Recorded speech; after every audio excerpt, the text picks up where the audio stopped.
요즘 외환 시장의 흐름 보셔서 아시겠지만 달러 강세가 지속되고 있습니다. 그러다 보니까 미국 경제가 의외로 큰 타격을 받지 않을까 이렇게 우려하는 시각도 올라오고 있는 상황입니다. 그중에 하나가 중국과의 무역 적자가 갈수록 심화되고 있는데요. 이름에 따라서 이 오바마 대통령 역시도 위안화 환율을 시장에 맡겨놓도록 압력을 행사하고 있는 상황입니다.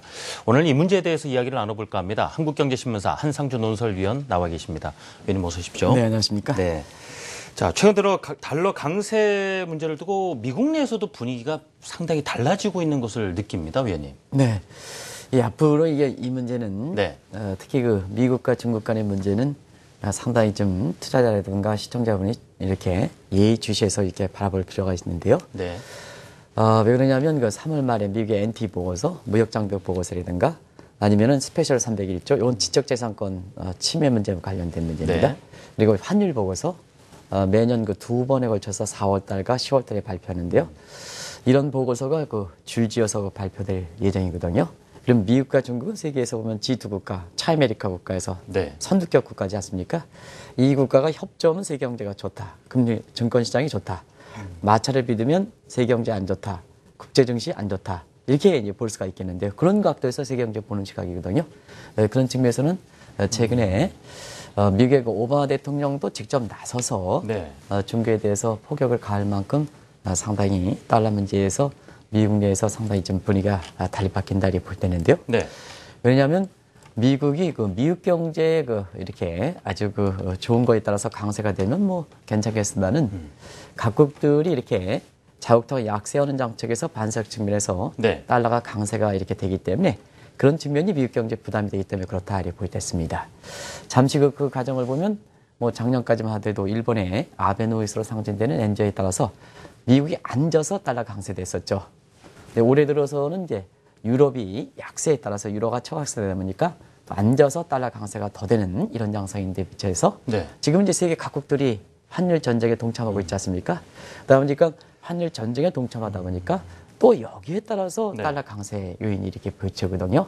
그러기에 따라서 통화라는 건 자국 경제 실상을 반영해서 자율적으로 이렇게 가면은 사실 그 강세가 되든 문제가 없겠습니다는 세계 각국들이 자국의 평가절하가 이어지는 가운데 또 기간이 굉장히 길어지는 가운데 미국의 그 달러 강세에 따른 현상이 지속되다 보니까 미 입장에서도 어차피 네. 입장을 표명해야 되는 것이 아닌가. 그런 각도에서 오바마 대통령이 중국에 대해서 위안화 약세분에 대해서 인위적으로 유도하는 부분에 대해서 아주 경고를 나서는 것은 향후에 이제 마지막 글로벌 환율 전쟁에 네. 미국의 입장이 어떻게 될까 하는 측면에서 사실 국제금융시장에서 최대 현안으로 떠오르고 있다고 볼 때 있습니다. 이 달러 강세 여쭤보자마자 환율 전쟁에 대한 말씀을 여러 번 언급을 해주셨는데요.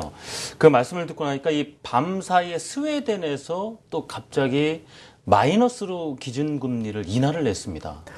예, 그렇습니다. 스웨덴 국도 같은 경우에는 예. 이 복지가 상당히 이렇게 그 안정적인 국가고 경제 그 시스템이 산업 자체가 굉장히 안정이 되어 있기 때문에 네. 사실 이런 그 글로벌 환율 전쟁이라든가 이런 게 동참하지 않는 것이 과거 스웨덴 중앙은행의 전형적 이렇게 움직임입니다.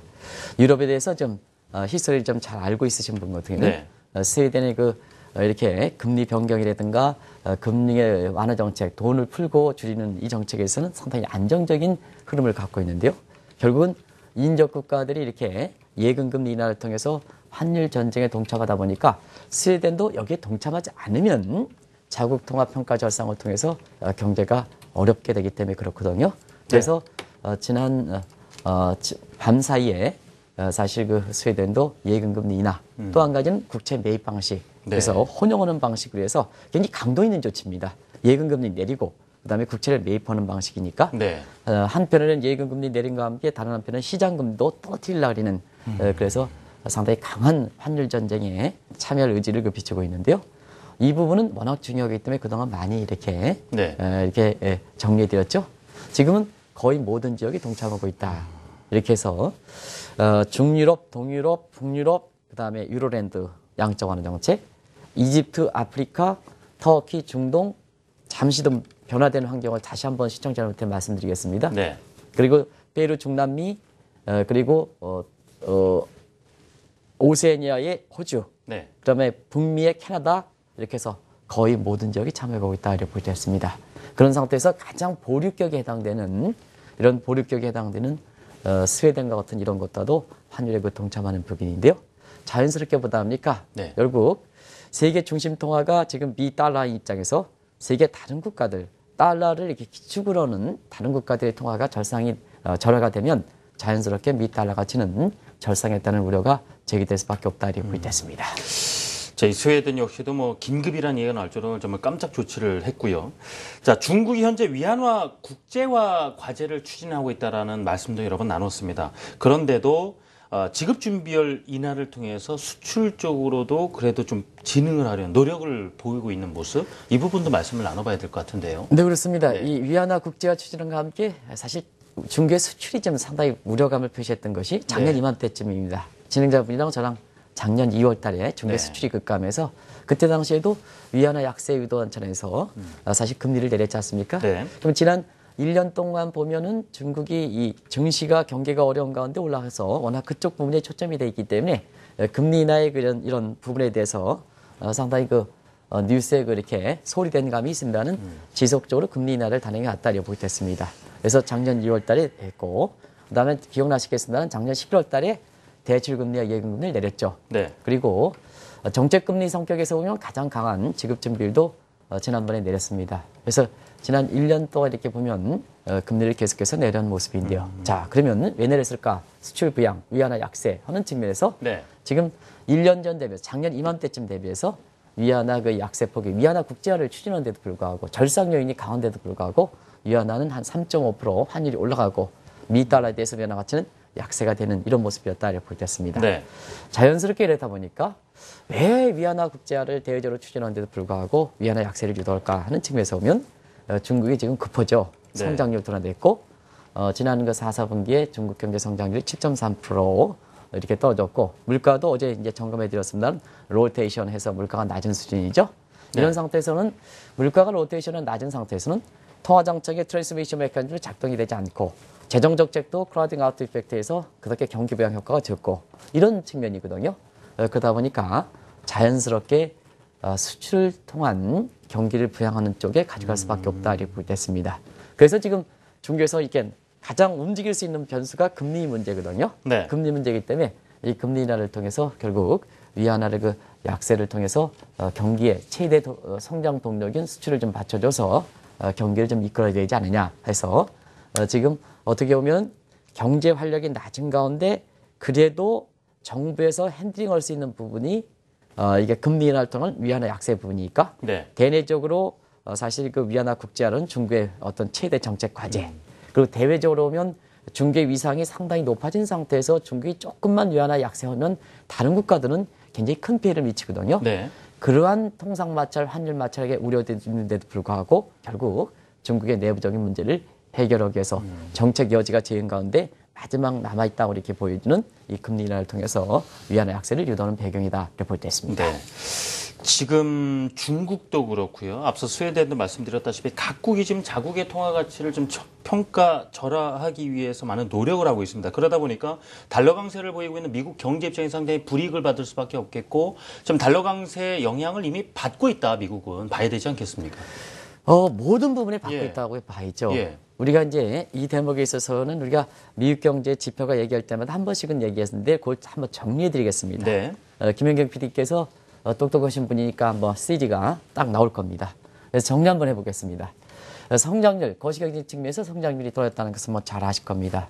물론 이제 기저효과가 있긴 합니다는 작년에 그 3분기의 성장률이 5%다. 굉장히 크게 컸죠. 그런 상태에서 4분기 성장률 2.6% 절반 떨어졌습니다. 여기에 1, 4분기 기업들 작년 그 4, 4분기 기업들 실적이 마비되고 있습니다는 애플 제약은 네. 실적이 이렇게 크게 개선되지 않았습니다. 그리고 지금의 그 앨런 입장에서는 가장 중요한 것이 물가를 끌어올리는 건데요. 네. 목표치를 끌어올리는 건데요. 달러 강세가 되다 보니까 사실 수입 물가가 이렇게 떨어져서 물가도 그렇게 끌어올리지 못하는 이런 문제고요. 그 다음에 산업적인 측면에서 제조업의 리쇼링 정책, 그다음에 리프레시 정책과 정면으로 배치된 상태이고 빈부 격차가 확대되는 문제고 그 다음에 마지막으로 말씀드리면 네. 무역 적자가 대확대되고 있죠. 무역 적자가 제어되는 상태에서 대중 무역 적자가 이렇게 확대되다 보니까 결과적으로 보면 오바마 대통령 입장에서는 자, 나머지 문제는 전부 대내적 문제입니다. 근데 무역 적자, 대중 무역 적자는 사실 대외적 문제에서 네. 거기에 초점을 두는 문제거든요. 자, 그러면 왜 중국에 대해서 이렇게 대중 포괄을 할까 했을 때는 유럽은 전통적으로 보면 사실 미국의 우호국이고 그다음에 일본도 사실 미국 입장에서 보면 우호국 입장에서 지금 세계에서 보면 G2 국가로 중국이 부상되다 보니까 거기에 그 초점을 맞추는 이런 측면의 상식적 효과가 상당히 크거든요. 그러다 보니까 올해 들어서 그동안 금융위기 이후에 미국의 자체 요인도 있습니다는 미중 간의 관계에 있어서는 비교적 협조적인 관계가 잘 유지하는 상태에서 올해 연초부터 오바마 대통령이 직접 나서서 보통 그렇거든요. 네. 통상 문제라든가 환율 문제는 미국의 재무장관이라든가 USDR 미 무역대표부 대표부의 참고를 통해서 대표를 통해서 이렇게 항의를 제기하는 것이 뭔데요? 이번에는 뭐냐?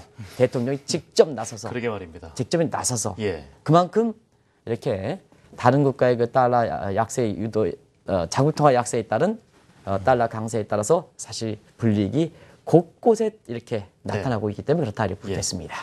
자, 이 말씀대로 달러 강세에 대한 이 부작용이 본격화됐기 때문에 이제 미국이 이제 첫 화살을 중국에 맞췄는데 오바마 대통령이 시진핑 위안화 환율에서 손을 떼라 이런 취지의 또 발언을 했단 말입니다. 이 직접적으로 이 시장이 맡기라고 이제 압력을 가한 것 아니겠습니까? 그렇습니다. 예. 그만큼 대중무역 적자가 상당히 심해지기 때문에 그렇다 이렇게 보겠습니다. 중국의 미국의 무역 동향을 좀 잠시 말씀드릴게요. 워낙 이제 중국 얘기를 많이 하다 보니까 제가 입에 중국이 배인 것 같습니다. 그래서 근데요, 사실 그렇습니다. 미국의 무역 적자 이렇게 보면 그동안의 금융 위기에는 이 쌍둥이 적자론에 의해서 사실 미국 경제가 질적인 측면에 튼튼해진 측면은 있습니다. 그게 캐시플로우 문제거든요. 무역 수지 개선, 그다음 무역 수지 개선되니까 재정 수지 개선 이런 측면이 있었거든요. 그러나 미국 같은 경우에는 작년 12월 달에는 미국의 무역 적자가 전체적으로 보면 466억 달러를 기록했습니다. 그러면 이제 단순히 계산해 볼게요. 진행자분이랑 시청자를 같이 계산해 보겠습니다. 466억 달러가 월간 수치인데요. 이게 연간으로 될 때는 12로 곱해 한번 보십시오. 예. 그러면 5천억 달러가 헐쩍 넘어가요. 5천억 달러가 되죠. 예. 5천억 달러가 육박된다는 이런 얘기가 되겠죠. 그래서 뭐냐, 이 무역 적자가 이렇게 미국 입장에서는 당면한 해라이 될 수밖에 없거든요. 그 미국은 어떠냐 하면요, 1980년대 이후서부터 이 트윈 데피시트 시어리라 해서 쌍둥이 적자론이 있습니다. 이게 이제 국제금융 시장에서는 상당히 유명한 이론인데요. 미국은 무역 적자가 확대되면 이게 재정 적자가 확대되는 이런 꼴이 발생합니다. 그렇기 때문에 이게 쌍둥이 적자인데요. 지금은 무역 적자지만 재정 적자 부분에서 질적으로 개선되고 있지만 이게 다시 한번 재정 적자 확대, 국가 채무 문제 증대 이런 쪽으로 가는 상황이거든요. 근데 지금 미국 입장에서는 재정 적자가 다시 확대되면 여유가 없는 상태입니다. 왜냐하면 이미 2011년 8월 달에 미국의 재정 적자 국가 채무 문제 때문에 S&P로부터 트리플 A 등급이 떨어진 상태에서 사실 이것이 복구되지 않은 상태거든요. 아십니까? 그런 상태에서 보면 트리플 A 등급이 유지할 때의 무역 적자, 재정 적자 확대하는 문제와 그다음에 트리플 A 등급이 이미 떨어진 상태에서 재정 적자, 국가 채무 문제에 대한 어떤 체감적인 미국의 부담은 상당히 큰 상태거든요. 이런 부분을 프리엠프티브, 서제적으로 차단하는 측면에서 사실상 이러한 무역 적자 문제에 대해서 이게 상당히 부담을 느끼는 것이 아닌가 생각하는데요. 자, 한번 보겠습니다. 진행자께서 잘 정리해 주셨습니다. 오바마 대통령이 그것도 G2 국가의 상대방 시진핑 국가 중에서 위안화 문제에 떼라. 이거 상당히 좀 이례적인 것 아니겠습니까? 이례적입니다. 국제 사실상 그 외교 관례상 이렇게 그 최고 통수권자가 이렇게 직접적으로 이렇게 포괄하는 것은 사실상 그렇게 흔하지 않는 일이거든요.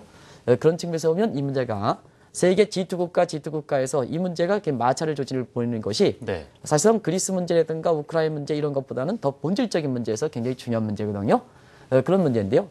왜 그러냐 하면요.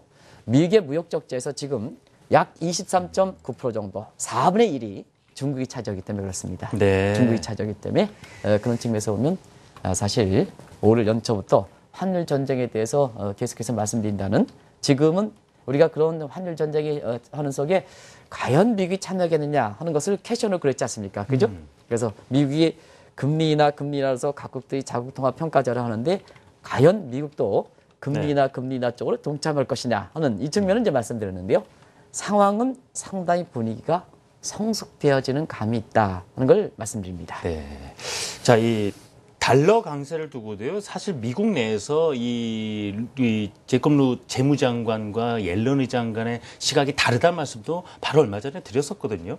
오바마 대통령이 그런데 이 달러 강세에 대한 우려를 직접적으로 표명을 했다라는 걸 봤을 때 또 이 분위기가 내부에서도 완전히 많이 달라질 수밖에 없는 상황이겠습니다. 네. 네. 우리나라의 여러 가지 네. 갈등을 보이는 사람들, 이렇게 국회의원이라든가 아니면 정책 당국자라든가 이런 분은 오늘 좀 이 얘기를 좀 잘 들으시기 바랍니다. 어젯밤이 고비였습니다. 어젯밤이. 네. 그동안 이제 달러 강세에 대해서는 그동안 그 정책 당국자 간에 갈등을 조짐을 보였다는 것을 시청자분들 잘 기억하실 겁니다. 자, 미국은 이거 재정정책과 통화정책 수장이 제이콥 루와 그다음에 통화정책 수장이 제넷 옐런이죠. 그래서 서로가 달러 강세에서 입장이 이렇게 갈라졌죠. 네. 제이콥 루 같은 경우에는 자, 달러 강세가 미국의 국익에 부합된다. 오케이. 그러면 달러 강세가 된다. 이런 각도에서 사실상 어떤 분 같은 달러 강세의 시발점이 아니냐. 네. 이런 쪽의 얘기도 했었죠. 그러나 제넷 옐런 같은 경우에는 사실상 그렇습니다. 달러 강세에 대해서 우려를 계속해서 표명해갔죠. 네. 그래서 서로가 갈등이 되는 상태, 이 점이 어떻게 수렴될까 하는 측면에서 역시 미국의 오바마 대통령이 달러 강세에서 우려를 표명해서 중국에 대해서 직접적으로 위안화 약세 부분에 대해서 유도하는 걸 경고하다 보니까 미국의 분위기가 탁 잡히는 모습을 보일 겁니다. 네. 이 얘기가 탁 잡히자마자 달러 강세에서 미국의 국익에 부합해야 된다는 제이콥 루도 G20 재무장관 회담 네. 터키 이스탄불에서 열렸죠. 네. 모든 그 회의원 참여에 대해서 환율 전쟁에 동참하지 말아라 하는 이거였거든요. 이게 사실상 국익을 위해서 또 국가 최고 통수권자의 입장이 정리되면 그 밑에 있는 사람들이 자기 자신의 견해가 있는데도 불구하고 사실 정책적으로 통일하고 의견에 수렴해가는 모습, 이게 과연 우리나라와 미국과의 모습에서 어떤 차이가 있을까 하는 네. 이런 측면은 우리가 좀 한 번 정도는 좀 봐야 되지 않느냐. 지금 여러 가지 국가 최고 통수권자에 대해서 굉장히 여러 가지 비난이 있는 이런 상태인데요. 이런 점은 국가가 통로를 통일해서 결국 우리 경제를 살려야 된다 하는 입장에서 보면 네. 상당히 대조적인 모습이다 하는 것을 말씀드리는데요. 그래도 입장이 정리되고 있죠. 그래서 어제가 고비였다는 것은 제이콥 루가 달러 강세가 미국의 국익에 부합된다 하는 이 조치 용탐에 따라서 네. 사실 미국에서는 대통령도 달러 강세에 대해서 우려, 통화정책을 수정하는 제닛 옐런도 달러 강세에 대해서 우려를 표명하는 것이 지난 1년 동안 지속돼. 그리고 어떻게 보면 재정정책에 관장하는 제이콥 루도 달러 강세 우려를 표명해. 네. 오케이. 그러면 최고 통수권자, 재정정책 수정, 통화정책 수렴. 오케이. 그럼 달러 강세 우려. 하다 보니까 오늘 새벽 끝난 뉴욕 위안시장에서 보면 엔달러 환율이 어제 같은 경우는 110엔 돼서 우리 원달러 환율도 1,100원까지 이렇게 올라가는 이런 모습 보였습니다는 오늘 엔달러 환율이 118엔대로 하루에 한 1엔 이상이 아주 하락했고요. 그러니까 1% 이상 하락했고요. 달러 페리트 지수도 어제 95 가던 것이 94로 다시 내려오는 이런 모습을 보였다 이렇게 볼 수 있습니다. 예. 자, 그러면은 이런 또 추론도 가능해집니다. 미국마저도 환율 전쟁에 동참하는 경우를 이제 생각해 볼 수가 있거든요. 지금 올 그 중반에 그래도 금리 인상을 하지 않겠느냐 예상이 많은 상황인데 결국은 다른 국가와 마찬가지로 금리를 뭐 인하하거나 아니면 그 연기하는 방법도 생각을 해볼 수 있지 않겠습니까? 예, 지금 상태에서 네. 보면 미국이 매크로, 마이크로적인 측면, 그 다음에 무역수지 적자 측면, 네. 빈부격차 측면, 그 다음 물가적인 측면에서 모두가 달러 강세를, 지나친 달러 강세 용인하기는 어려운 입장이거든요. 네. 자, 그러면 지금 차에서 달러 강세에 대해서 미국에 대해서 입장이 이렇게 아무런 조치가 취하지 않을 때는 그 자체가 다른 국가들이 자국 통화 약세를 주도면 주도할수록 미국이 액션을 취하지 않으면 달러 강세를 그대로 수용하면 그 자체가 긴축 효과입니다. 그죠? 긴축 예. 효과죠. 네. 그 자체가 방치하는 것이 긴축 효과입니다. 그러다 보니까 가뜩이나 매크로 마이크로적인 측면에서 이것을 달러 강세가 다른 국가들이 자국 통화 유도하는 것을 그대로 이렇게 수용할 때는 어떠냐 하면 미국도 지금 경기 기반이 그렇게 썩 강화된 것은 아니거든요. 그러면 경기가 재둔화야 된다. 왜 달러 강세에 대해서 주무장관인 제이콥 루보다 이렇게 어떻게 보면 비껴나가 있다는 제닛 옐런이 이걸 더 우려되는 것은 만약에 지금 상태에서 달러 강세를 그대로 수용을 해서 네. 아무런 액션을 취하지 않고 했을 때는 미국 경기가 재둔화되면 자 지난 6년 동안 돈 풀고 금리 낮춰서 비상대책에 해당돼서 경기를 어느 정도 이렇게 이끌어 왔는데요. 미국 경제가 다시 둔화된다면 제2 에클스에 대한 부담, 예. 통화정책의 수장인 존 버난키 의장이라든가 그 다음에 후임인 제널 앨런에 대한 비난이 계속해서 될 수밖에 없거든요. 그런 측면에서 미국의 동참력과 국제금리 시장에서 가장 관심이 되는 겁니다. 그런 측면에서는 자 이번에 환율 전쟁, 올해 들어서 환율 전쟁이 대부분 다 금리 인하를 통해서 하는 것이 특징이지 않습니까? 모든 국가들이 금리 인하를 하는 게 특색이지 않습니까? 네. 그것도 예금 금리 인하라든가 이런 측면인데요. 자연스럽게 보면 미국은 두 가지 방법이 있을 수가 있겠죠. 자, 정책 금리는 지금 내리지 못하는 상황입니다. 그죠? 그러면 미국도 예금 금리를 내리느냐? 예금 금리는 미국 같은 경우는 예금이 거의 제로 금리에 해당되죠. 그래서 더 이상 미국도 마이너스 금리로 되겠느냐 하는 측면에서는 미국은 사실 금융사와 정책당 간에 이렇게 사실 그 금리로 보면 인트레스트 시스템이 잘 체계가 형성되어 있기 때문에 금융사 자율적으로 맡기는 상황이거든요. 그래서 예금 금리 인하가 이렇게 다른 국가처럼 이렇게 인하를 통해서 네. 환율 전쟁에 동참하지 못한다면 어떠냐? 결국은 정책적으로 보면 지금 마지막 남아 있는 것이 뭐냐? 금리 인상 부분을 연기하는 이런 문제가 나올 수가 있겠죠. 그죠? 네. 제로금리는 더 이상 이렇게 추진하지 못하니까. 그렇죠. 그리고 지금처럼 뭐냐, 익스펙테이션이 달러 강세를 먹히는 데 있어서는 미국의 금리 인상이 될 것이다 하는 그 익스펙테이션도 하니까 그 기대를 딱 차단시키면 되겠죠. 네. 차단시키면 되겠죠. 그래서 사실상 그 미국의 금리 인상이 우리가 금리 인상 시기 가지고 설왕설래하지 마십사. 자, 2분기든 3분기든 4분기든 투자하는 관점에서 이미 금리라는 인상을 목표로 하기 때문에 이미 금리 인상 구매에 들어간 겁니다. 금리 인상에 들어간 겁니다. 그런 상태에서는 미국의 금리 인상 연기된다 하는 얘기가 나오면 그 익스펙테이션 차단되면서 결과적으로 보면 사실 달러 강세 부분에 대해서 많은 부분에 어떤 익스펙테이션이 약화되니까 네. 의외로 효과가 클 수가 있겠다. 그래서 지금 조심스럽게 다른 국가들이 글로벌 환율 전쟁에 자제하지 않을 때는 미국 입장에서 결국은 금리를 내릴 수 있는 입장은 아니니까 네. 결국 익스펙테이션을 차단시키기 위해서 금리 인상에 대한 연기선 이것이 나올 수 있는 카드다 이렇게 볼 때 있습니다. 예. 이 금리 인상을 연기할 것이다 이런 이야기 나오다 보니까 그래서인가요? 이 상당히 스마트머니가 발빠르게 움직이지 않습니까? 이미 금리 인상이 연기될 것이라는 것으로 보고 좀 투자 자금을 신흥국으로 다시 옮기는 모습이 나타나고 있습니다. 네, 최근에 보면 예. 신흥국으로 옮기는 그 패턴이 굉장히 빨라지고 있습니다. 그것도 주도하는 것이 역시 지금 말씀하신 대로 가장 앞서 그 흐름들을 잘 읽은 것이 스마트머니들 아니겠습니까? 예. 스마트머니 헤지펀드들은 좀 먼저 가고 일반 대중적인 자금은 나중에 이렇게 모습인데요. 그런 측면이 최근에 감지되는 것이 지금 모습이다 이렇게 볼 때 있습니다. 네. 그래서 사실상 그렇습니다. 이 큰 흐름이 상당히 긴데요. 모르겠습니다. 이제 과거에 이렇게 모습 보면 미국과 중국 간의 마찰이 심화되면 될수록 어떻게 되냐? 그 협상 게임이라든가 네. 그다음에 무역 통상 게임에서 보면 미국의 여기가 간출되는 쪽으로 대부분 다 결과가 끝납니다. 아직도 미국의 그 힘이 대부분 이런 모습이거든요. 어제도 이제 한국경제신문이 미국의 네. 유명한 헬티지 대단이랑 공동 세미나를 해서 한 내용들 보면 대부분 다 뭐냐? 역시 미국의 중심에 어떤 네. 파악스 아메리카 체제라든가 달러 중심의 브레튼 우주 체제가 강화된다 하는 이런 얘기를 했는데요. 그런 이렇게 질서에서는 네. 결국 국가별 이렇게 보면 미국과 이렇게 마찰이 불렸을 때는 협상 결과는 미국 지역이 우선적으로 끝나 이렇게 보시면 됐습니다. 그런 각도에서 이 문제는 이렇게 강도가 기면 깊을수록 결과는 좀 이렇게 미국에 유리한 쪽으로 나오지 않겠나. 또 그렇게 되는 것이 사실상 지금 입장에서는 세계 경제에서 국제 시장에서는 상당히 도움될 거로 이렇게 보이는데요. 문제는 그렇습니다. 미국도 이제 입장이 그런 식으로 간다면 한국의 입장은 어떻게 될까? 네. 다음 주 17일 날 금통위가 있죠? 금통위가 있는데 우리 금리라든가 이런 것을 어떻게 가져갈까 하는 측면에서 사실상 상당히 우리나라도 2월 17일 아마 금리 문제에 대해서 입장이 정리되지 못하면 금통위 의원이라든가 경우에 따라서는 하는 총재라든가 이런 데에 대한 비난의 화살이 집중될 거다. 국제사회에서도 굉장히 네. 한국의 입장이 어떻게 될까 하는 것을 주목하고 있습니다. 그래서 지금은 한국의 금통위에서 금리 인하 여부 네. 이 문제가 국제금리 시장의 새로운 관심사로 떠오르고 있다. 다음 주에 다시 한번 보겠습니다. 알겠습니다. 자, 오바마 대통령이 이 위안화에 대해서도 이 자유변동 환율제를 채택해라 이런 촉구한 것을 둔 것과 또 각국이 줄줄이 금리 인하를 하는 부분, 이 자국의 통화 가치를 이제 평가절하하는 부분이죠. 이 달러 강세를 좀 부담스럽게 느낄 수밖에 없는 미국의 상황 이야기를 나눠봤습니다. 지금까지 한국경제신문사 한상춘 논설위원이었습니다. 위원님 감사합니다. 네,